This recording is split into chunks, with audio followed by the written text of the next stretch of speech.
Hello friends, कैसे हैं? उम्मीद है आप सभी बहुत अच्छे होंगे। मैं सोनम गुप्ता, आपकी अपनी पेरेंटिंग कोच और आपकी अपनी टीचर हाजिर हूँ एक नई समस्या और उसके समाधान को लेकर के। आज समस्या जिस समस्या के बारे में बात करूँगी मैं, उस समस्या से तो शायद पूरा देश ही परिचित है। मैं बात करने जा रही हूँ आज गलगोटिया यूनिवर्सिटी के बारे में। और सभी जानते हैं कि जो एक बड़ी समस्या उसने देश के सामने पैदा करके रख दी है। पहली बात तो हम इतनी प्राइवेट यूनिवर्सिटी को मान्यता दे देते हैं। उससे क्या है कि हमारे शिक्षा का स्तर बढ़े ना बढ़े, लेकिन हमारे देश के पूंजीपति जरूर बढ़ जाते हैं।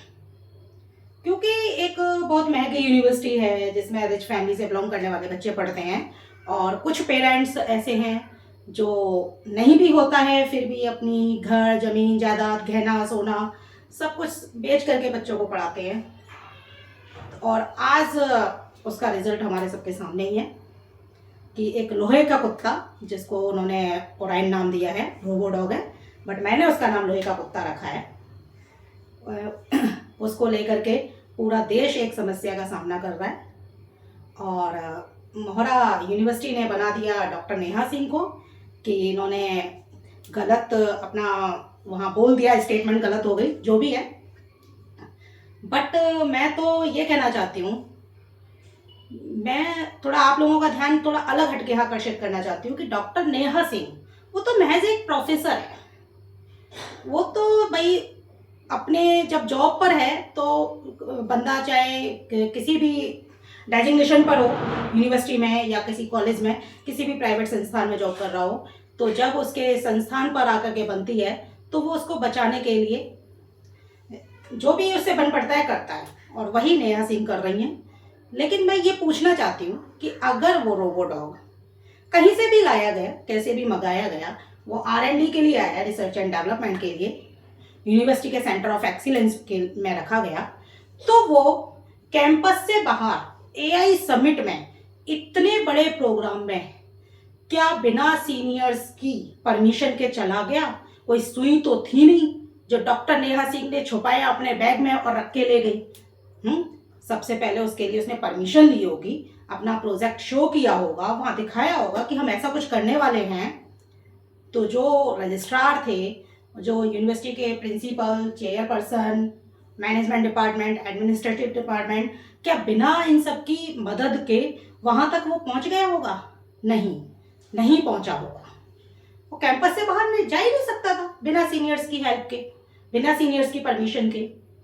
तो डॉक्टर नेहा सिंह तो महज एक मोहरा है। सबसे पहले तो हमें बात करनी चाहिए जो सीनियर्स हैं उनसे। कुछ लोग जैसे बोल रहे हैं, बयानबाजी कर रहे हैं, नहीं यूनिवर्सिटी की मान्यता रद्द कर दो। नहीं भाई, ये तो गलत है यूनिवर्सिटी की मान्यता रद्द करना, क्योंकि बहुत सारे बच्चों का भविष्य दाव पर लग जाएगा जो करंट में पढ़ रहे हैं। और 50% तो दाव पे लग ही चुका है और 50% हम मान्यता रद्द करके भी लगाते हैं, तो ये तो गलत होगा, उन सब बच्चों के साथ नाइंसाफी होगी। बट हाँ, मैं रिक्वेस्ट करना चाहती हूँ कि इस बार जोसा की काउंसलिंग से उसको बाहर निकाल दें, गलगोटिया यूनिवर्सिटी को जोसा की काउंसलिंग से बाहर निकाल दें। और क्योंकि जब उसको न्यू एडमिशन नहीं मिलेंगे तो अपने आप उसकी ग्रोथ डाउन होती जाएगी। तो आप लोगों का क्या कहना है? और एक दूसरा मैं आप लोगों से रिक्वेस्ट करना चाहती हूँ कि भाई प्लीज़ अपने घर की जमीन जायदाद गहना सोना कुछ भी बेच करके अपने बच्चों को अपने घर से दूर इतनी बड़ी बड़ी यूनिवर्सिटी में पढ़ने के लिए मत भेजिए। क्योंकि और अपने घर के पास रख के अपने बच्चों को पढ़ाइए।